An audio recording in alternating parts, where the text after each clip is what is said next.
तो आज के इस वीडियो लेक्चर में हम MPPSC यूनिट 2 का हम मॉक टेस्ट लगाएंगे और देखेंगे कि इस यूनिट 2 से किस तरह के क्वेश्चन फ्रेम किए जाते हैं मॉक टेस्ट में और MPPSC में किस तरह के क्वेश्चन पूछे जाते हैं। तो दोस्तों, यदि ये टेस्ट सीरीज़ की श्रृंखला आपको पसंद आ रही है तो प्लीज़ वीडियोज़ को लाइक कीजिएगा और चैनल को सब्सक्राइब कीजिएगा। तो चलिए दोस्तों, शुरुआत करते हैं हम हमारा टेस्ट लगाना। तो दोस्तों, हमारा जो टेस्ट है वो क्या है, यूनिट 2 का टेस्ट हमें देखने को मिलेगा, राइट। और दोस्तों, ये पार्ट 3 है यूनिट 2 का, राइट। तो चलिए दोस्तों, शुरुआत करते हैं हमारा टेस्ट लगाना। दोस्तों, इसमें पूछा है कि आनंद मठ के लेखक कौन है। तो दोस्तों, हमें बंकिम चंद्र चटर्जी देखने को मिलेगा कि आनंद मठ के लेखक क्या है। दोस्तों, हमें बंकिम चंद्र चटर्जी देखने को मिलेगा, ठीक है। भूमि आंदोलन, ठीक है, भूदान आंदोलन से संबंधित हमें कौन देखने को मिलेगा। तो विनोबा भावे। दोस्तों, हमें क्या है, भूदान आंदोलन से हमें व्यक्ति देखने को मिलेगा। लाइफ डिवाइन पुस्तक के लेखक दोस्तों हमें अरविंद घोष देखने को मिलेगा। तो लाइफ डिवाइन दोस्तों पुस्तक जो है उसके लेखक जो है अरविंद घोष हमें देखने को मिलेंगे। बंगाल की एशियाटिक सोसाइटी की स्थापना जो 1784 में की गई थी, उसके किसने की थी। तो बंगाल की जो एशियाटिक सोसाइटी की स्थापना दोस्तों हमें किसके द्वारा देखने को मिलेगी। तो दोस्तों, ये क्या, विलियम जोन्स के द्वारा हमें देखने को मिलेगी, ठीक है। विलियम जोन्स के द्वारा दोस्तों एशियाटिक सोसाइटी ऑफ बंगाल की स्थापना हमें देखने को मिलेगी। भारत की संविधान सभा के अनुसार, भारत की जो संविधान सभा किसके अनुसार गठित की गई थी। दोस्तों, ये कैबिनेट मिशन के अनुसार दोस्तों हमें देखने को मिलेगी। जो भारत की जो संविधान सभा है कैबिनेट मिशन के अनुसार हमें गठित हुई देखने को मिलेगी। प्रथम भारतीय नोबेल पुरस्कार विजेता कौन थे। दोस्तों, प्रथम भारतीय नोबेल पुरस्कार विजेता हमें रविंद्रनाथ टैगोर देखने को मिलेंगे गीतांजलि के, राइट। तो प्रथम नोबेल पुरस्कार दोस्तों भारतीय कौन थे, रविंद्रनाथ टैगोर। हमारा राष्ट्रीय गीत वंदे मातरम कहाँ से लिया गया। तो दोस्तों आनंद मठ से लिया गया, ठीक है। बंकिम चंद्र चटर्जी ने लिखा था, राइट। आनंद मठ से हमारा राष्ट्रीय गीत वंदे मातरम लिया गया है। भारत का राष्ट्रीय पंचांग किस संबंध पर आधारित है। तो दोस्तों विक्रम, कली, शक या फिर देखते हैं अगला कौन सा इनमें से कोई। तो शक संबंध आंसर दोस्तों। हमारा जो भारत का जो राष्ट्रीय पंचांग है शक संबंध पर आधारित हमें देखने को मिलेगा, ठीक है। दिल्ली में केंद्रीय सचिवालय की उत्तरी और दक्षिणी खंडों का वास्तुविद कौन था। तो दिल्ली में जो केंद्रीय सचिवालय है उसका किसने बनाया था। दोस्तों एडवर्ड लुटियन ने बनाया था, राइट। निम्नलिखित में से कौन सी कृति रविंद्रनाथ टैगोर की नहीं है। तो दोस्तों क्या है, चित्रा, कपाल Kundla, the court dancer and Chitrangada. तो दोस्तों कपाल कुंडला दोस्तों हमें रविंद्रनाथ टैगोर की कृति नहीं देखने को मिलेगी दोस्तों, ठीक है। बाकी Chitra, the court dancer, Chitrangada, ये दोस्तों हमें क्या है देखने को मिलेगी रविंद्रनाथ टैगोर की कृतियाँ। तो Chitra, the court dancer, Chitrangada, ये दोस्तों हमें रविंद्रनाथ टैगोर की रचनाएं देखने को मिलेगी। भारत की शासन व्यवस्था में पहली बार प्रतिनिधित्व एवं लोकप्रिय तत्व को समाविष्ट करने का प्रयास किसके माध्यम से किया गया। दोस्तों ये हमें 1892 का भारत परिषद अधिनियम हमें देखने को मिलेगा। तो 1892 का जो भारत परिषद अधिनियम था दोस्तों, इसके माध्यम से दोस्तों पहली बार प्रतिनिधित्व एवं लोकप्रिय तत्व सब को शामिल किया गया, ठीक है। गवर्नर के कार्यकाल के दौरान 1921 ईस्वी में कलकत्ता में विक्टोरिया मेमोरियल कहाँ हमें देखने को मिलेगा। तो दोस्तों एल्गिन तो किस गवर्नर के द्वारा। तो दोस्तों इसमें पूछा गया कि कौन से गवर्नर के द्वारा 1921 में क्या है दोस्तों कलकत्ता में विक्टोरिया मेमोरियल का निर्माण किया था। दोस्तों 1919 में मार्लो मिंटो रिफॉर्म आया था। तो दोस्तों उस समय का हमें देखने को मिलेगा मिंटो, लॉर्ड मिंटो, ठीक है, देखने को मिलेगा। तो इसका आंसर क्या है, लॉर्ड मिंटो हमें देखने को मिलेगा। लेकिन यहाँ पे तो दोस्तों लॉर्ड रीडिंग आंसर दिया जा रहा था। तो दोस्तों आंसर क्या है, लॉर्ड रीडिंग। तो दोस्तों उसके बाद क्या है, लॉर्ड रीडिंग कलकत्ता में, शायद कलकत्ता में जो गवर्नर था दोस्तों क्या है देखने को मिलेगा, लॉर्ड रीडिंग। तो इसका आंसर दोस्तों लॉर्ड रीडिंग के द्वारा विक्टोरिया मेमोरियल को कंप्लीट कराया गया, राइट। अब दोस्तों अगला देखते हैं हम, दिल्ली के शहर के रूपांकन में कौन शामिल है। तो दिल्ली शहर का जो रूपांकन है उसमें हमें कौन देखने को मिलेगा। तो एडवर्ड लुटियंस और एडवर्ड बेकर। तो दोस्तों आंसर हमें देखने को मिलेगा एडवर्ड लुटियंस, ठीक है, एडवर्ड लुटियंस और एडवर्ड बेकर हमें देखने को मिलेगा।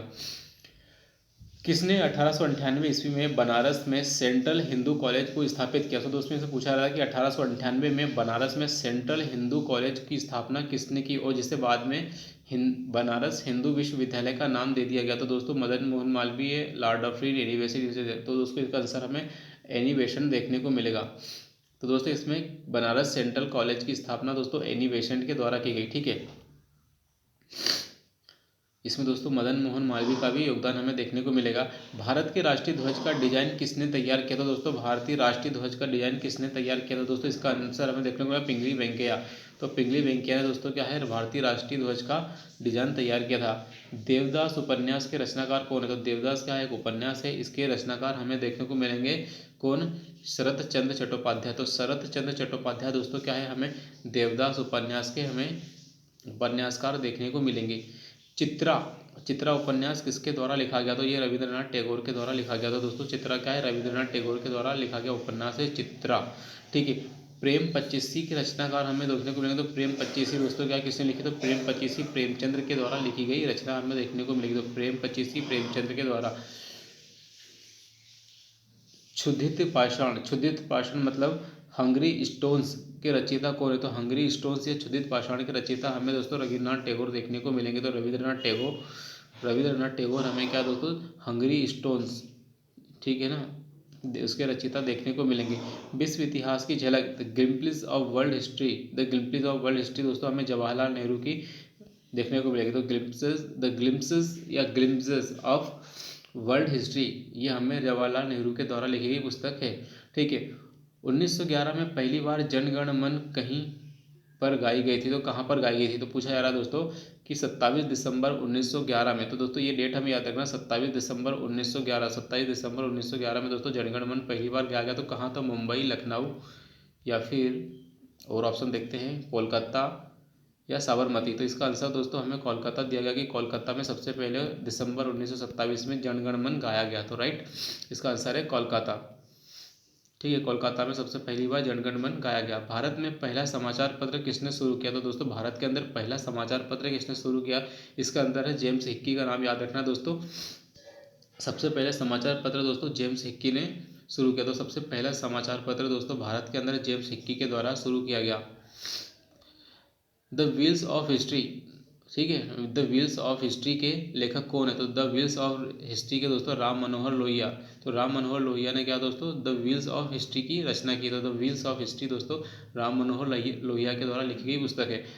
The post office, post office के लेखक कौन है? तो पोस्ट ऑफिस के लेखक दोस्तों हमें रविंद्रनाथ टैगोर देखने को मिलेंगे। तो पोस्ट ऑफिस के लेखक कौन है? हमें द पोस्ट ऑफिस के लेखक दोस्तों हमें रविंद्रनाथ टैगोर देखने को मिलेंगे। राइट।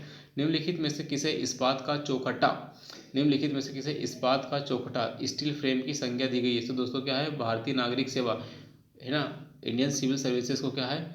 स्टील फ्रेम की संज्ञा दी गई। तो किसने दी है दोस्तों? ये सरदार वल्लभ भाई पटेल ने दोस्तों steel frame of India all India services को कहा। तो भारतीय नागरिक सेवा को, इंडियन सिविल सर्विसेज को क्या है? भारतीय स्टील फ्रेम की संज्ञा दी है। राइट, किसने? सरदार भाई वल्लभ भाई पटेल ने। गोदान की रचना की बात किया है दोस्तों कि गोदान की रचना किसने की? तो गोदान की रचना दोस्तों हम सभी को पता है कि इसकी रचना प्रेमचंद्र ने की थी। ठीक है, गोदान गबन। ठीक है।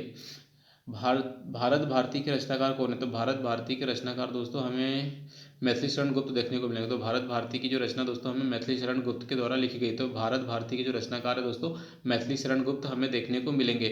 सैडलर आयोग का संबंध किससे था? तो सैडलर आयोग का संबंध दोस्तों हमें एजुकेशन से देखने को मिलेगा। तो एजुकेशन से हमें दोस्तों संबंधित सैडलर आयोग देखने को मिलेगा। तो दोस्तों सैडलर आयोग दोस्तों हमें एजुकेशन से संबंधित देखने को मिलेगा।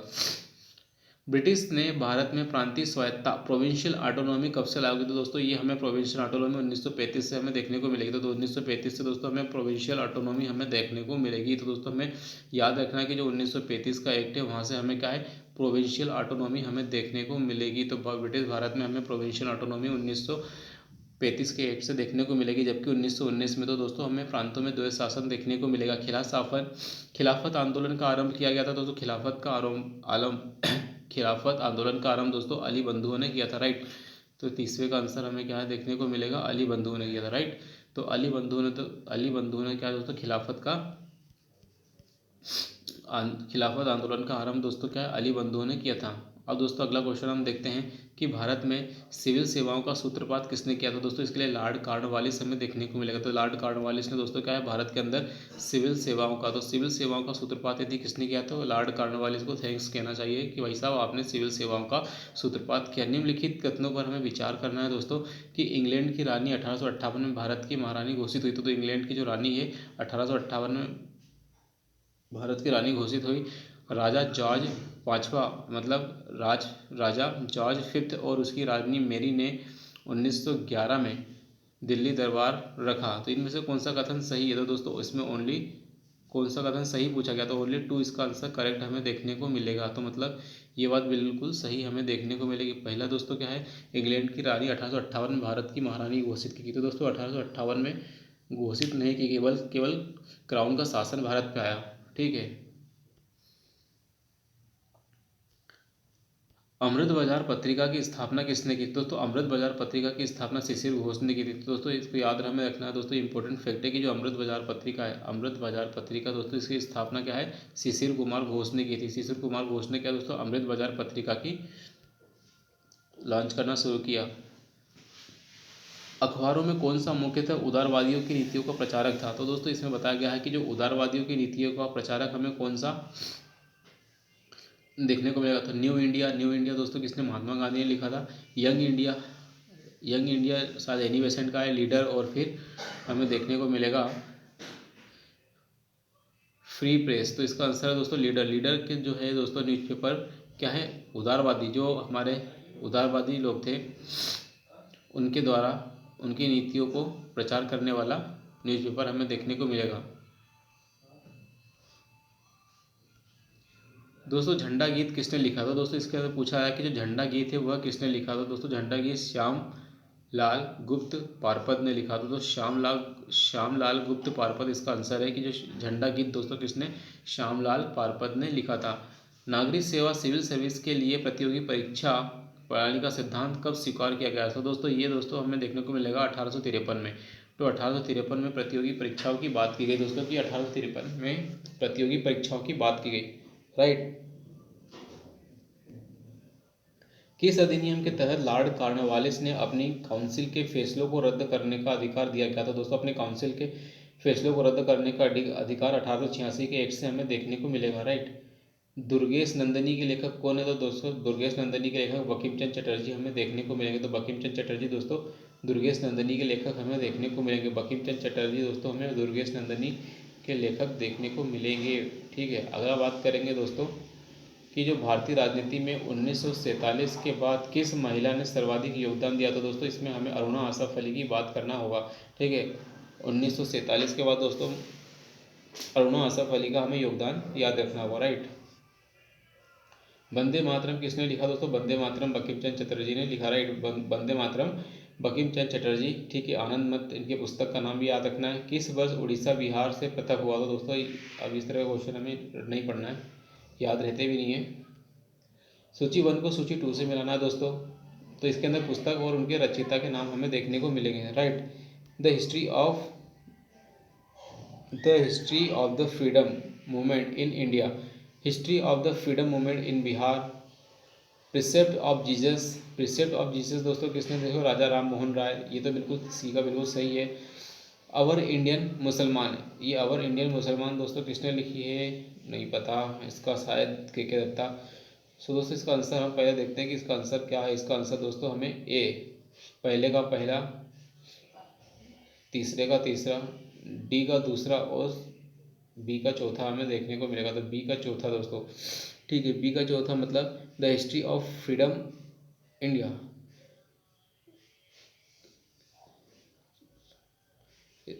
के दत्ता इसका आंसर है दोस्तों। के दत्ता किसका?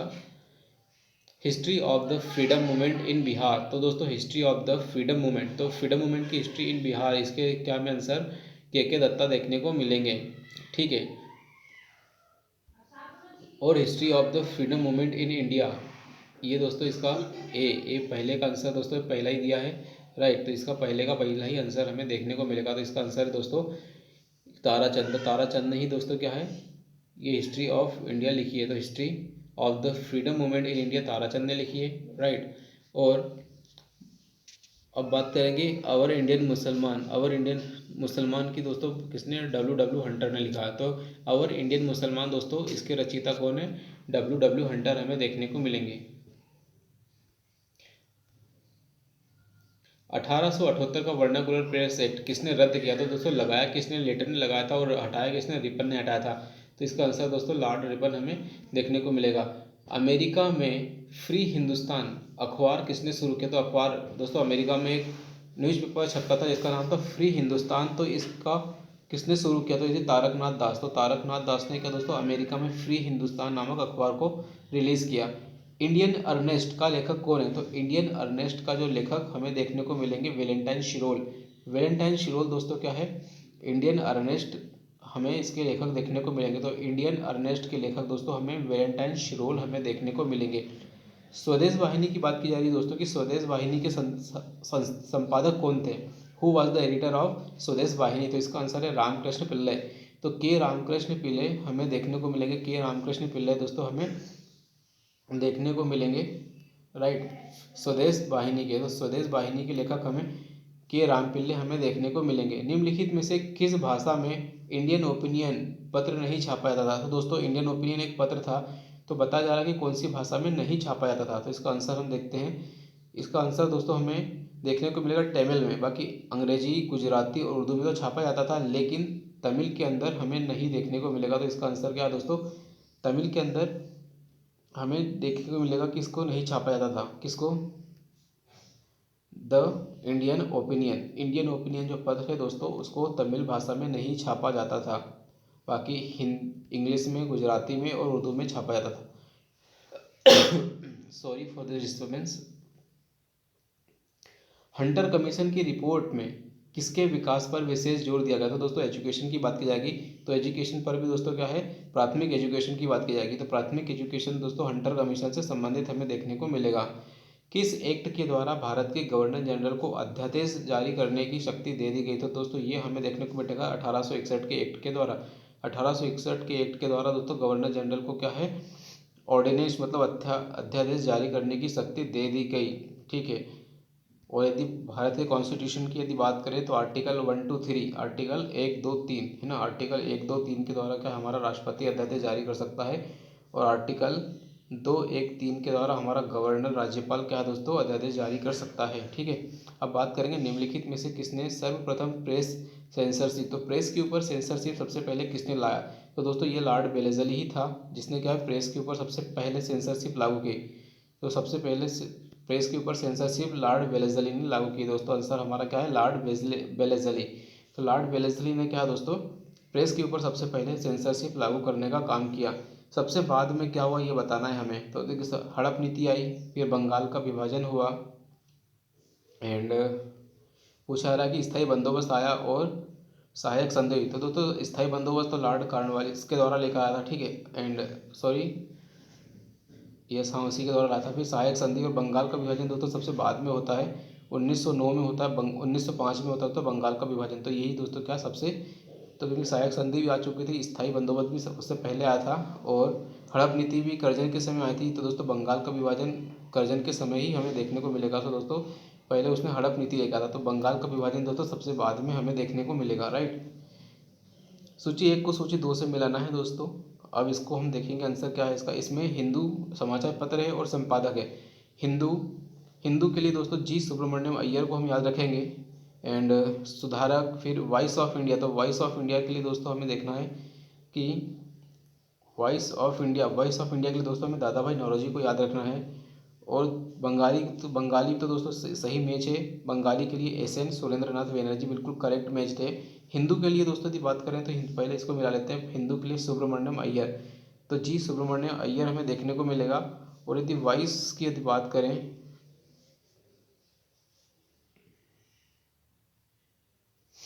वॉइस ऑफ इंडिया की बात करें दोस्तों, तो वॉइस ऑफ इंडिया दोस्तों दादा भाई नौरोजी हमें देखने को मिलेगा। इसका मतलब है कि दोस्तों दूसरा भी सही मैच है। तो जी सुधारक के जो लेखक हैं या सुधारक के संपादक हैं वो हमें गोपाल कृष्ण गोखले हमें देखने को मिलेंगे। तो एक बार फिर से हम रिवाइज कर लेते हैं दोस्तों, ताकि हमारा टेस्ट सीरीज के माध्यम से ही हमारा बहुत सारी चीज़ें रिवाइज हो जाए। तो द हिंदू न्यूज़पेपर है, इसकी बात करेंगे तो द हिंदू न्यूज़पेपर हमें जी सुब्रमण्यम अय्यर देखने को मिलेंगे। वहीं बात करें द वॉइस ऑफ इंडिया की बात करें तो वॉइस ऑफ इंडिया के जो संपादक हैं हमें दादा भाई नौरोजी देखने को मिलेंगे। और बंगाली पेपर के संपादक हमें SN बनर्जी है ना, सुरेंद्रनाथ बनर्जी या SN बनर्जी हमें देखने को मिलेंगे। वही सुधारक की यदि बात करें तो सुधारक में हमें गोपाल कृष्ण गोखले हमें देखने को मिलेंगे। आगे बढ़ते हैं दोस्तों। निम्नलिखित में से किसके अंतर्गत भारत में सर्वप्रथम या सर्वोच्च न्यायालय की स्थापना? तो दोस्तों 1773 का एक्ट हमें याद रखना है। तो सबसे पहले सर्वोच्च न्यायालय की स्थापना हमें 1773 के एक्ट के माध्यम से देखने को मिलेगी। पत्रकार के कर्तव्य के निर्वहन करते हुए जेल जाने वाला प्रथम भारतीय कौन था? तो दोस्तों पत्रकारिता के मामले में सबसे पहला भारतीय कौन था जो जेल गया? तो वो हमें बाल गंगाधर तिलक देखने को मिलेंगे। तो बाल गंगाधर तिलक क्या है, पहले भारतीय थे जो पत्रकारिता करते हुए जेल गए। राइट। आगे बात करेंगे मैडम भीकाजी कामा के बारे में। तो मैडम भिकाजी भिकाजी कामा, इनके बारे में संबंधित कथन पर विचार करना है। तो आगे देखते हैं इनके ऑप्शन क्या है दोस्तों। तो मैडम कामा ने 1907 में पेरिस में आयोजित अंतर्राष्ट्रीय सोशलिस्ट सम्मेलन में राष्ट्रीय ध्वज फहराया। तो यस, बिल्कुल सही है। मैडम भिकाजी कामा दादा भाई नौरोजी की निजी सचिव की भी रही है। मैडम भिकाजी कामा के माता पिता पारसी थे। इनमें से कौन सा सही हमें बताना है? तो दोस्तों पहला और दूसरा बिल्कुल सही है, तीसरा हमें गलत देखने को मिल रहा है। तो दोस्तों ये तीसरा क्या, फर्स्ट क्या है, गलत है। कौन सा सही? तो मैडम भिकाजी कामा क्या है दोस्तों, दादा भाई नौरोजी की निजी सचिव भी रही है। साथ ही साथ मैडम भिकाजी कामा के जो माता पिता थे वे क्या थे, हमें पारसी देखने को मिलेंगी। तो यस, ये बात बिल्कुल सही हमें देखने को मिलेगी। स्वतंत्र भारत का अंतिम गवर्नर की बात किया तो दोस्तों सी राजगोपालचारी हमें देखने को मिलेंगे।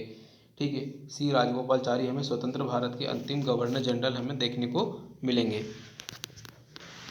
गोदान और गबन दोनों एक ही लेखक की रचना है। तो दोस्तों हमें बताना है कि जो गोदान और गबन है, गोदान और गबन के लेखक हमें प्रेमचंद्र देखने को मिलेंगे। तो मुंशी प्रेमचंद्र क्या दोस्तों, गोदान और गबन के लेखक हमें देखने को मिलेंगे। तो मुंशी प्रेमचंद ने गोदान और गबन लिखी है। ठीक है। बनारस हिंदू विश्वविद्यालय BHU के संस्थापक की बात की जाए तो दोस्तों कौन थे, मदन मोहन मालवीय थे या एनी बेसेंट थे?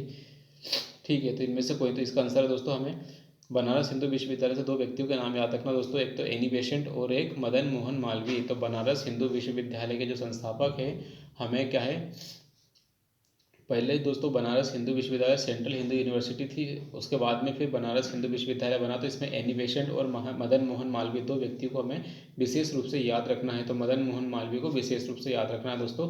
ठीक है। अब बात करेंगे दोस्तों guilty man of India's partition. तो guilty man of India's partition, ये जो पुस्तक है दोस्तों किसने लिखी है? तो दोस्तों the guilty man of India's partition की पुस्तक ये किसने, राम मनोहर लोहिया ने लिखी थी। राम मनोहर लोहिया ने दोस्तों guilty man of India's partition book लिखी है। निम्नलिखित में से कौन भारत में मुसलमानों की उच्च शिक्षा के लिए पथ प्रदर्शक बने? तो दोस्तों मोहम्मद अली खान, सर सैयद अहमद खान, सर सैयद अहमद खान दोस्तों इसका आंसर हमें देखने को मिलेगा। निम्नलिखित कथनों पर विचार करना।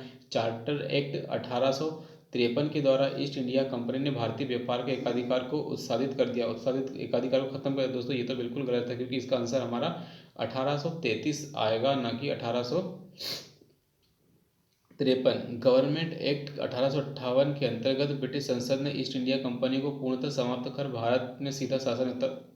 यस, तो यस दोस्तों ये बिल्कुल हमें सही देखने को मिलेगा। तो ये हमें बिल्कुल क्या दोस्तों सही देखने को मिलेगा। तो इसका answer only 2 will be correct. तो हमारा इसका आंसर क्या है दोस्तों, ओनली 2 हमें करेक्ट देखने को मिलेगा।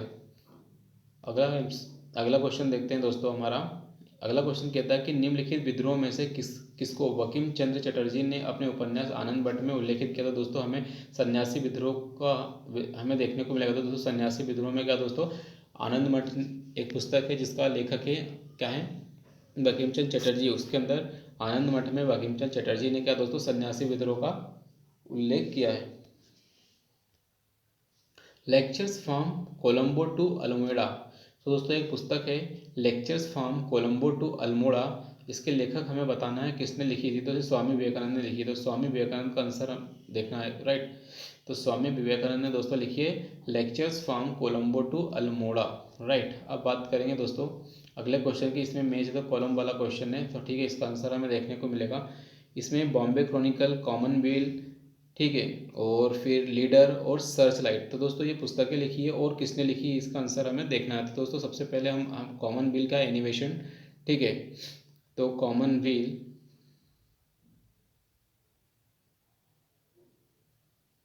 तो दोस्तों ये कॉमनवेल्थ जो है किसने लिखी थी, एनिमेशन ने।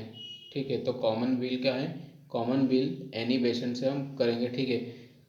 यदि बात करें दोस्तों कि लीडर की यदि बात करें तो दोस्तों लीडर की यदि बात करें तो लीडर लिखी है दोस्तों मदन मोहन मालवीय ने। ठीक है। तो लीडर की यदि बात करें दोस्तों तो लीडर हमें देखने को मिलेगा मदन मोहन मालवीय। तो लीडर क्या है दोस्तों, मदन मोहन मालवीय ने लिखी थी। फिर बात करें सर्च लाइट, तो सर्च लाइट दोस्तों बिल्कुल करेक्ट मैच है कि सर्च लाइट क्या है दोस्तों, सच्चिदानंद सिन्हा ने ही लिखी थी। तो सर्च लाइट क्या है दोस्तों, सच्चिदानंद सिन्हा ने ही लिखी थी। तो सर्च लाइट की यदि बात करें तो सर्च लाइट क्या है दोस्तों, सच्चिदानंद सिन्हा बिल्कुल करेक्ट हमें देखने को मिलेगा। और बात करें बॉम्बे क्रॉनिकल, तो बॉम्बे क्रॉनिकल में हमें फिरोज शाह मेहता देखने को मिलेंगे। तो राइट, फिरोज शाह मेहता दोस्तों हमें बॉम्बे क्रॉनिकल में हमें देखने को मिलेंगे। तो एक बार फिर से हम रिवाइज कर लेते हैं दोस्तों, बॉम्बे क्रॉनिकल फिरोज शाह मेहता, कॉमनवेल्थ मतलब एलिवेसेंट लीडर मदन मोहन मालवीय, और सर्च लाइट सच्चिदानंद सिन्हा। ठीक है, सर्च लाइट हमें सच्चिदानंद सिन्हा की देखने को मिलेगी, सर्च लाइट सच्चिदानंद सिन्हा की हमें देखने को मिलेगी। तो दोस्तों आगे बढ़ते हैं हम। अगला क्वेश्चन है दोस्तों कि निम्नलिखित में से कौन सा युग्म सही सुलेमित नहीं है, तो नहीं बताना है दोस्तों हमें।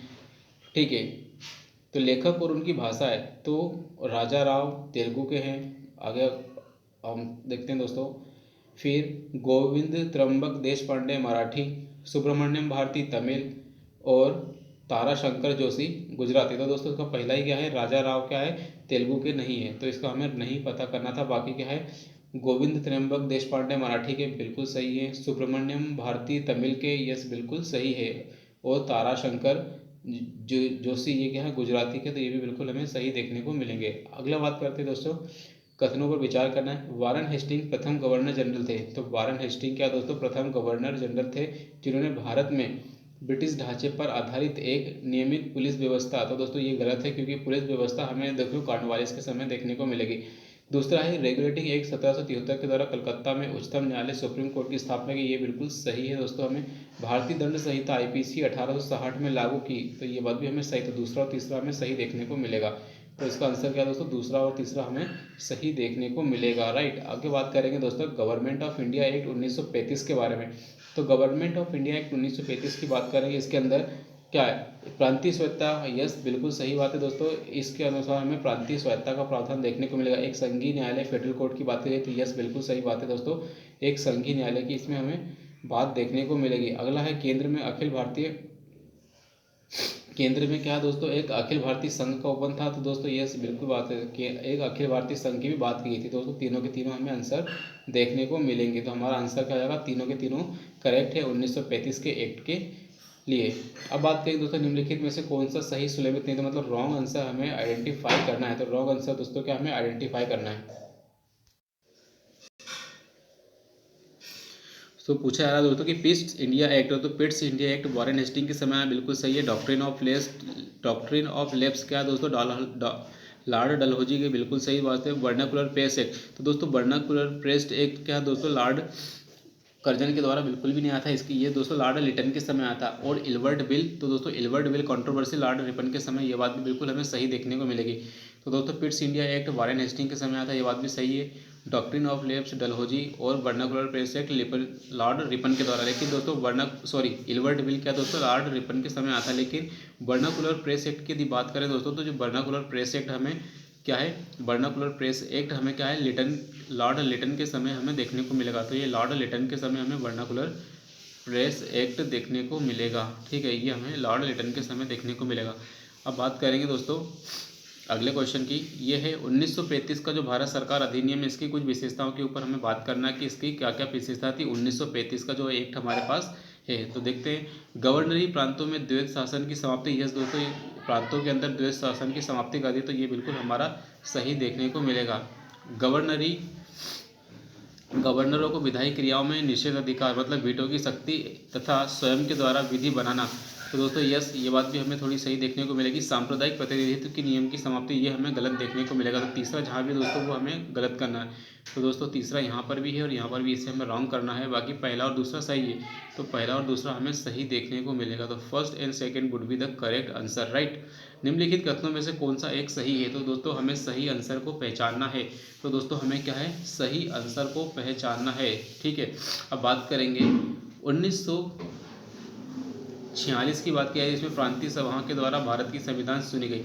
तो ये बात बिल्कुल सही है दोस्तों कि जब हमारी संविधान सभा का गठन किया गया था तब हमने प्रांतों से ही संविधान सभा का किया।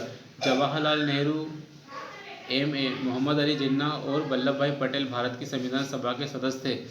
तो यस दोस्तों बिल्कुल देखेंगे, लेकिन मोहम्मद अली जिन्ना दोस्तों सदस्य हमें नहीं देखने को मिलेंगे, लेकिन सरदार वल्लभ भाई पटेल और ये तो थी।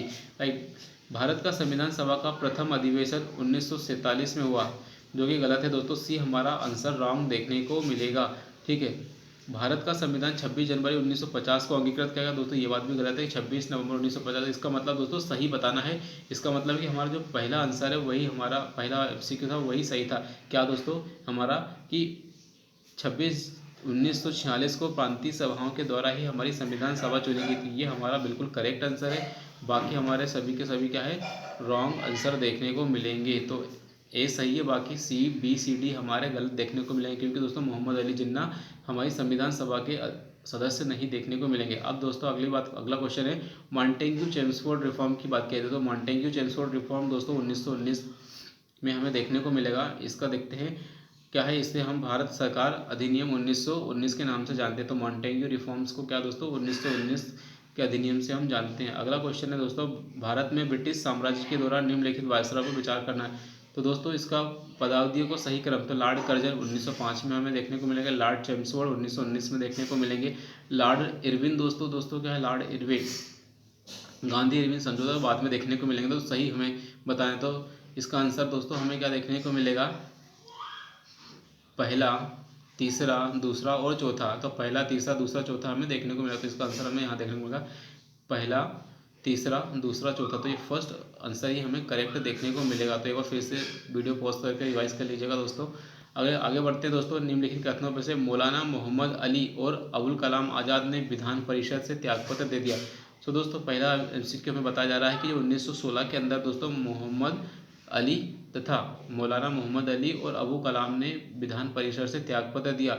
विधान परिषद के सभी भारतीय सदस्यों के विरोध के बावजूद सरकार ने रोलेट एक्ट, तो रोलेट एक्ट दोस्तों 1919 में आया था और ये 1916 में त्यागपत्र दिया। तो दोनों ही के दोस्तों एक दूसरे के सही पुष्टि नहीं करते हैं, तो दोस्तों कथन गलत है और आर सही हमें देखने को मिलेगा। तो दोस्तों 1919 में नहीं, 1916 हमारा जो डेट है वो हमें गलत देखने को मिलेगी।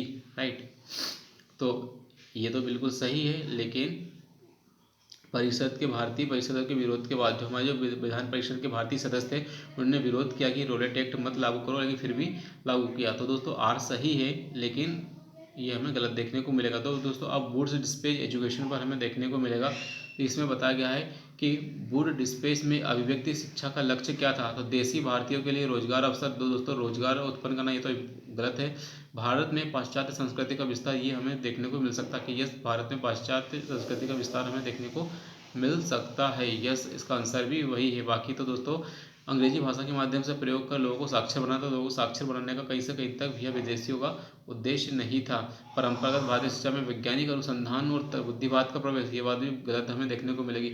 आंसर हमें देखने को मिलेगा कि जो पाश्चात्य संस्कृति का भारत के अंदर भी प्रवेश करना चाहते थे, ताकि वे रंग रूप से भारतीय लेकिन आचार विचार व्यवहार संस्कार से क्या है अंग्रेजों की खोज खड़ी करना चाहते थे।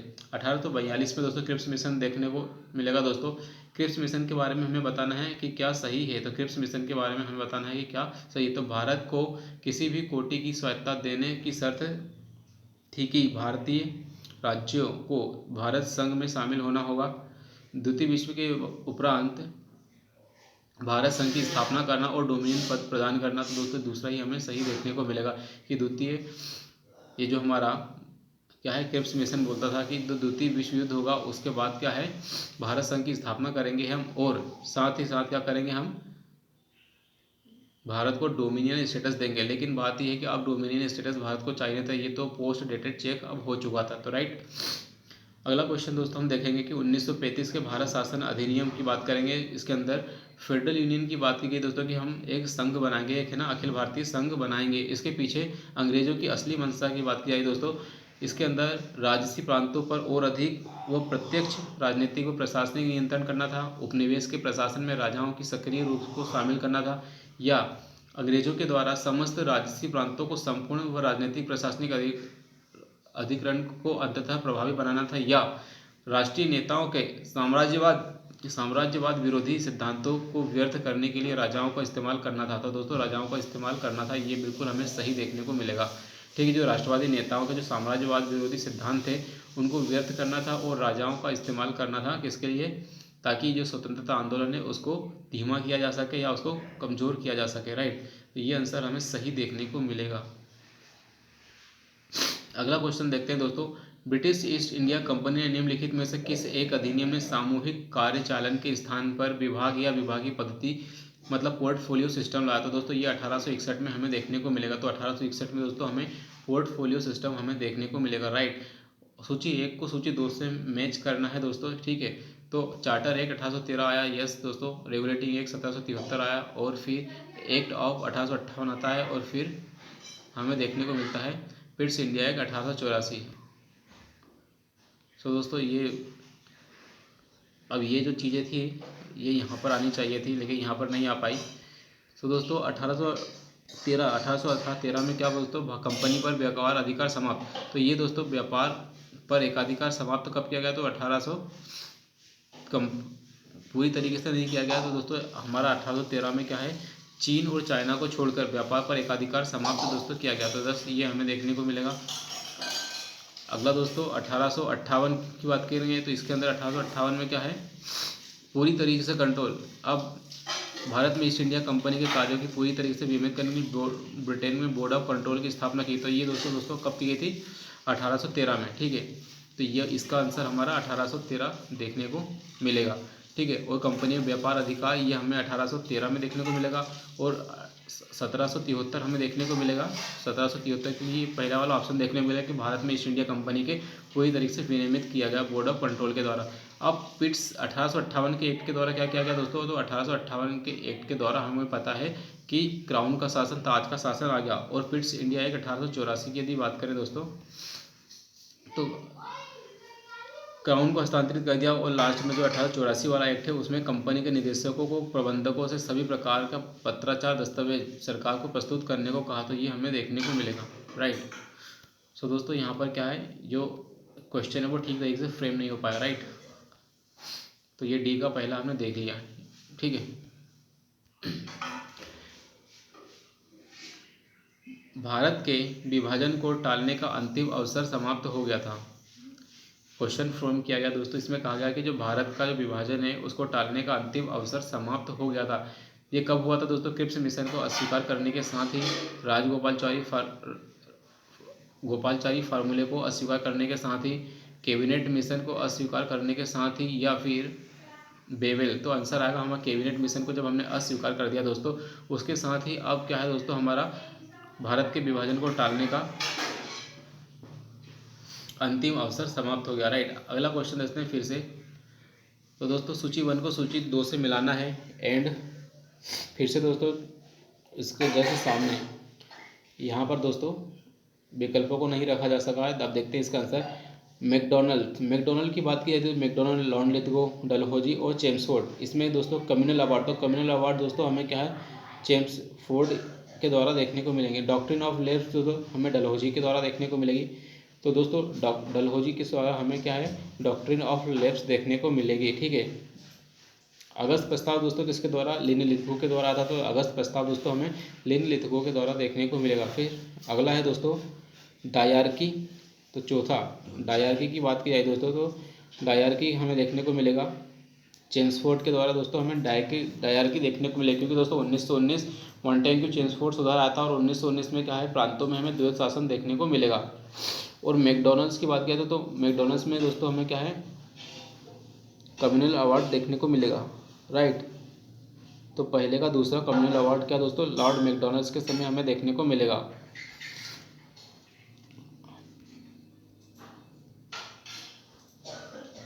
भारतीय राष्ट्रीय कांग्रेस के बारे में निम्नलिखित कथनों पर विचार करना है, ठीक है। सरोजिनी नायडू कांग्रेस की अध्यक्ष होने वाली पहली महिला थी, दोस्तों गलत है, ठीक है। सी.आर. दास ने जब कांग्रेस के अध्यक्ष के रूप में कार्य किया जब वे जेल में थे। एओ ह्यूम प्रथम ब्रिटिश नागरिक थे जो कांग्रेस के अध्यक्ष बने, और अल्फ्रेड बेव 1984 में कांग्रेस के अध्यक्ष थे। तो दोस्तों इसके बारे में हमें बताना है कि कौन सा कथन सही है। तो दूसरा और चौथा हमें सही देखने को मिलेगा। दूसरा क्या है दोस्तों, सी.आर. दास जब कांग्रेस जेल में थे तब क्या है दोस्तों, वे अध्यक्ष उन्होंने की थी, सही देखने को मिलेगा। और दोस्तों अल्फ्रेड बेव क्या है दोस्तों, 1894 में कांग्रेस के अध्यक्ष रहे। तो दोस्तों हमें दूसरा और चौथा हमें सही देखने को मिलेगा। तो दूसरा और चौथा हमें बिल्कुल सही देखने को मिलेगा। नेक्स्ट क्वेश्चन पे बात करते हैं दोस्तों कि 1935 का जो भारत सरकार अधिनियम था उसकी विशेषता नहीं है, मतलब हमें रॉन्ग आंसर फाइंड करना है। तो केंद्र और राज्यों के साथ ही राज्यों को द्वैध शासन, मतलब केंद्र के साथ साथ राज्यों में द्वैध शासन, तो दोस्तों ये गलत है, क्योंकि राज्यों से द्वैध शासन हटाकर केंद्र में चला गया था। द्विसदनी विधानमंडल, यस बिल्कुल, ये तो हुआ था प्रांतीय स्वायत्ता और अखिल भारतीय संघ। तो दोस्तों इसका आंसर पहला ही हमें देखने को मिला कि ये पहला आंसर क्या है, ये रॉन्ग है, पहला आंसर हमें रॉन्ग देखने को मिलेगा, है। तो केंद्र के साथ ही राज्यों में द्वैध शासन हमें नहीं देखने को मिलेगा।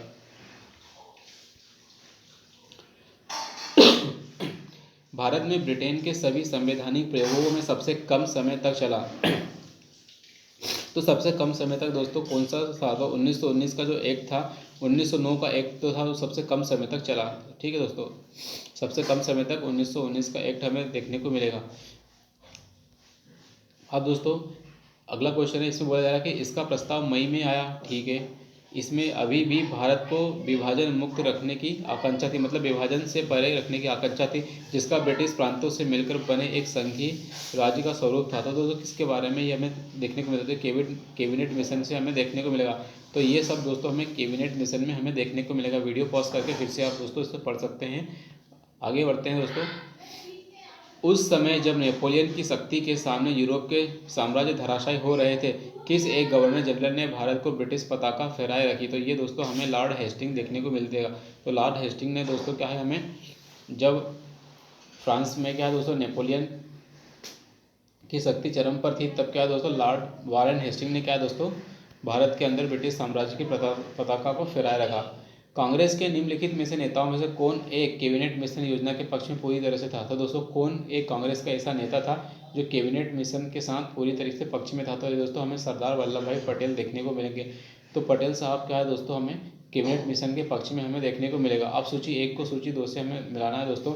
एक तरफ पुस्तक का नाम है the first Indian war of independence. ठीक है, ये दोस्तों हमें देखने को मिलेगी किसके द्वारा, विनायक दामोदर सावरकर के द्वारा। आनंद मठ दोस्तों, आनंद मठ की यदि बात करें तो आनंद मठ दोस्तों में बंकिम चंद्र चटर्जी के द्वारा लिखे देखने को मिलेगी। लाइफ डिवाइन की यदि बात करें दोस्तों, तो लाइफ डिवाइन हमें क्या दोस्तों श्री अरविंद के द्वारा देखने को मिलेगी, और साधना हमें रविंद्रनाथ टैगोर के द्वारा देखने को मिलेगी। तो एक बार फिर से हम दोस्तों रिवाइज कर लेते हैं। The first war of independence दोस्तों हमें किसके द्वारा, विनायक दामोदर सावरकर के द्वारा देखने को मिलेगी। ठीक है, आनंद मठ की यदि बात करें दोस्तों, तो आनंद मठ की हमें बंकिम चंद्र चटर्जी के द्वारा देखने को मिलेगी। और लाइफ डिवाइन दोस्तों हमें श्री अरविंद के द्वारा देखने को मिलेगी। तो लाइफ डिवाइन दोस्तों क्या है, श्री अरविंद के द्वारा देखने को मिलेगी। और साधना दोस्तों हमें रविन्द्रनाथ टैगोर जी के द्वारा देखने को मिलेगी। अगली बात करते हैं दोस्तों, निम्नलिखित युग में से कौन से सही हैं। फिर से दोस्तों क्वेश्चन पूछा है एल्बर्ट विल कंट्रोवर्सी। तो दोस्तों एल्बर्ट विल कंट्रोवर्सी यस हमें दोस्तों लॉर्ड रिपन के समय देखने को मिलेगी। फिरोज शाह मेहता भारतीय राष्ट्रीय कांग्रेस से संबंधित है। बदरुद्दीन तैयबजी मुस्लिम लीग से संबंधित है। दोस्तों ये गलत हमें देखने को मिलेगा। तो बदरुद्दीन तैयबजी क्या है, मुस्लिम लीग से संबंधित हमें नहीं देखने को मिलेंगे। तो चौथा हमारा वोट क्या गलत हमें देखने को मिलेगा। ठीक है, तो दोस्तों इसमें पूछा गया कौन कौन से सही है, तो पहला, दूसरा और तीसरा सही है यस।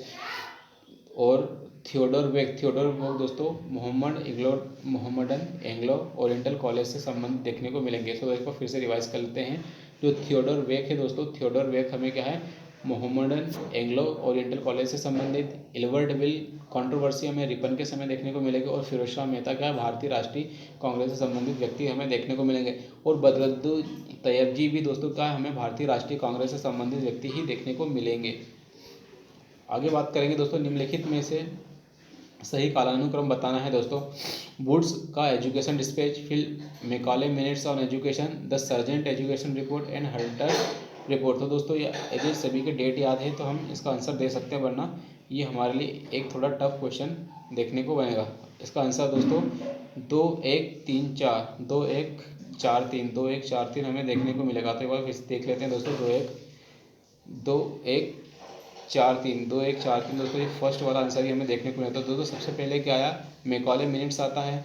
ठीक है, उसके बाद वुड्स डिस्पैच आएगा, उसके बाद हंटर रिपोर्ट आएगी, उसके बाद सर्जेंट एजुकेशन रिपोर्ट हमें देखने को मिलेगी। ठीक है, तो सबसे पहले मैकॉले मिनट्स आता है, फिर वुड्स डिस्पैच आएगा, और फिर हंटर रिपोर्ट आएगी, और उसके बाद हमें सर्जेंट एजुकेशन रिपोर्ट हमें देखने को मिलेगी।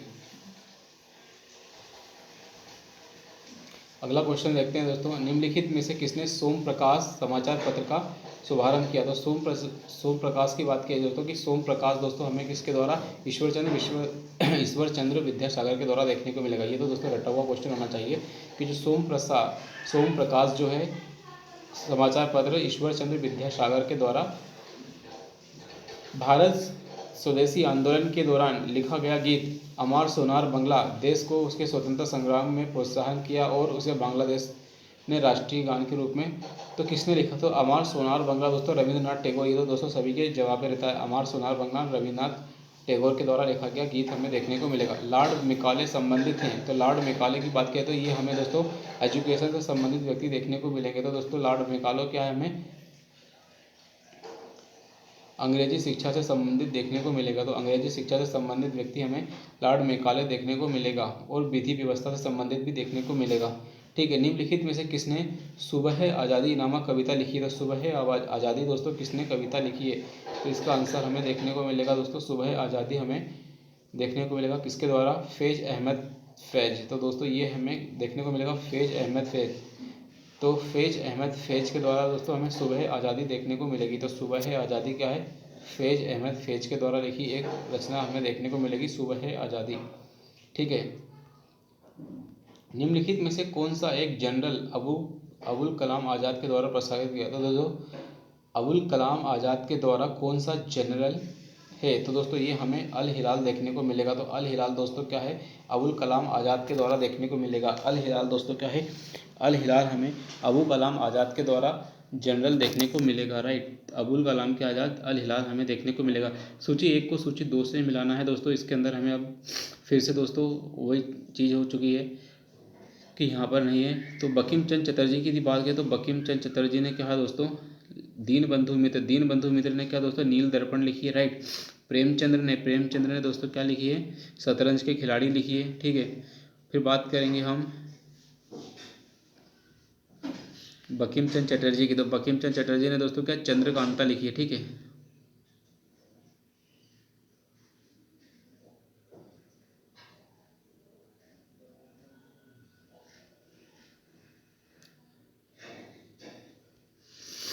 सो दोस्तों बंकिम चंद्र ने क्या दोस्तों देवी चौधरानी लिखी है। सॉरी, तो चंद्रकांता हमारा आंसर क्या है? रॉन्ग है।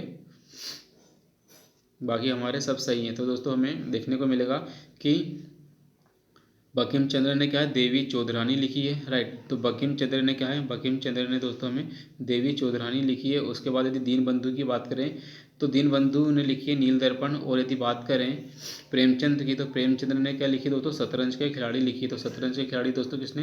प्रेमचंद्र ने शतरंज के खिलाड़ी लिखी है। तो एक बार फिर से हम दोस्तों रिवाइज करेंगे कि बंकिम चंद्र ने दोस्तों किसका लिखी है? देवी चौधरानी लिखी है।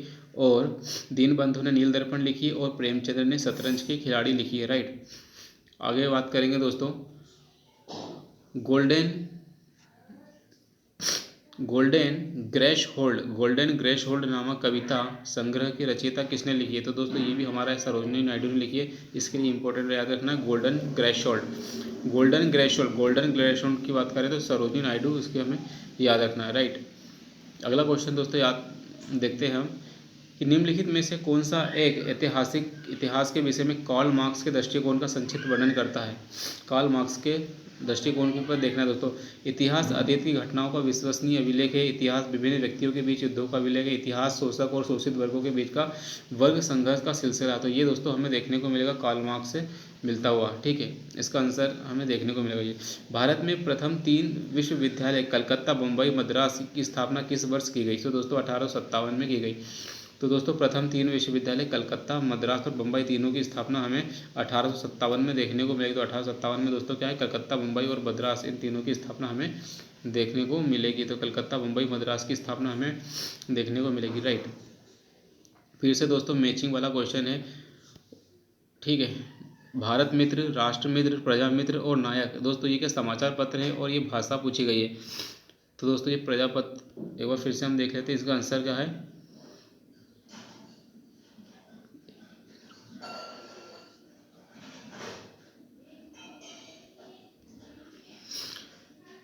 सो दोस्तों यदि बात करें कि भारत मित्र, तो भारत मित्र ए का तीसरा हमें देखने को मिलेगा। तो भारत मित्र क्या है? हिंदी। तो भारत मित्र की यदि बात करें दोस्तों, ये हमें हिंदी में देखने को मिलेगा। तो भारत मित्र हमें क्या है? हिंदी में देखने को मिलेगा। भारत मित्र दोस्तों, तो भारत मित्र हमें हिंदी में देखने को मिलेगा। भारत मित्र की यदि बात करें दोस्तों, तो ये भारत मित्र हमें हिंदी में देखने को मिलेगा। दूसरी बात करें राष्ट्र मित्र, राष्ट्रमत की यदि बात करें तो राष्ट्रमत क्या है? राष्ट्रमत हमें दोस्तों क्या है? मराठी में देखने को मिलेगा। तो ये मराठी में हमें देखने को मिलेगा। प्रजा मित्र की यदि बात करें तो प्रजा मित्र दोस्तों हमें क्या है? गुजराती में देखने को मिलेगा। प्रजा मित्र दोस्तों हमें गुजराती भाषा में देखने को मिलेगा। और नायक की यदि बात करें दोस्तों, तो नायक हमें मराठी बंगला में देखने को मिलेगा। तो नायक दोस्तों हमें बंगला में देखने को मिलेगा। तो नायक दोस्तों हमें बंगला में देखने को मिलेगा। तो एक बार फिर से रिवाइज कर लेते हैं दोस्तों इस एमसीक्यू को, कि जो हमारा राष्ट्रमत भारत मित्र है, तो भारत मित्र जो समाचार पत्र है वो हमें हिंदी में, राष्ट्रमत जो है वो मराठी में, प्रजामित्र जो है वो गुजराती में, और नायक जो है हमें बंगाली में देखने को मिलेगा। ठीक है। अब दोस्तों लास्ट क्वेश्चन हम करते हैं कि महात्मा गांधी ने कहा था कि महात्मा गांधी ने क्या कहा था कि उनकी कुछ सबसे महान धारणाएं हिंदू द लास्ट नामक पुस्तक में प्रतिबिंबित होती है। Unto the last. ठीक है। तो इसमें बताया गया दोस्तों महात्मा गांधी के बारे में कि उनकी जो एक पुस्तक है अनटू द लास्ट के बारे में बताया गया है कि जो महात्मा गांधी की जो अनटू द लास्ट नामक पुस्तक में प्रतिबिंबित है। उन्होंने कहा था कि इस पुस्तक ने उनके जीवन को बदल डाला है। तो महात्मा गांधी ने एक पुस्तक पढ़ी जिसका नाम था अनटू दिस लास्ट। उसने बताया इस पुस्तक का संदेश क्या था जिसने महात्मा गांधी को बदल डाला। तो ये हमें देखना है दोस्तों, इसका आंसर क्या है? व्यक्ति के जीवन सबके कल्याण में निहित है। तो दोस्तों व्यक्ति के जीवन सबके कल्याण में निहित है। तो दोस्तों इसमें बताया जा रहा है कि इसके ऑप्शन पहले पढ़ लेते हैं कि सुशिक्षित व्यक्ति का यह नैतिक दायित्व है कि वह शोषित या निर्धनों का उद्धार करे। व्यक्ति का जीवन सबके कल्याण में निहित है। तो ये बात किया है कि दोस्तों यदि व्यक्ति का जीवन मिला है तो वह अपना जीवन इस तरह से जिए कि वह सबका कल्याण करे। तो व्यक्ति का जीवन सबके कल्याण में निहित है। तो ये हमें देखने को मिलेगा। सो दोस्तों ये रहा आज का टेस्ट, और इस टेस्ट में क्या हमने 100 MCQ सॉल्व किए और उनका एनालिसिस भी देखा। I hope this video was helpful guys to you. यदि दोस्तों इस वीडियो से हेल्पफुल हुई हो तो निश्चित रूप से आपको लाइक करना है, कमेंट करना है, और सब्सक्राइब भी करना है, और शेयर भी करना है।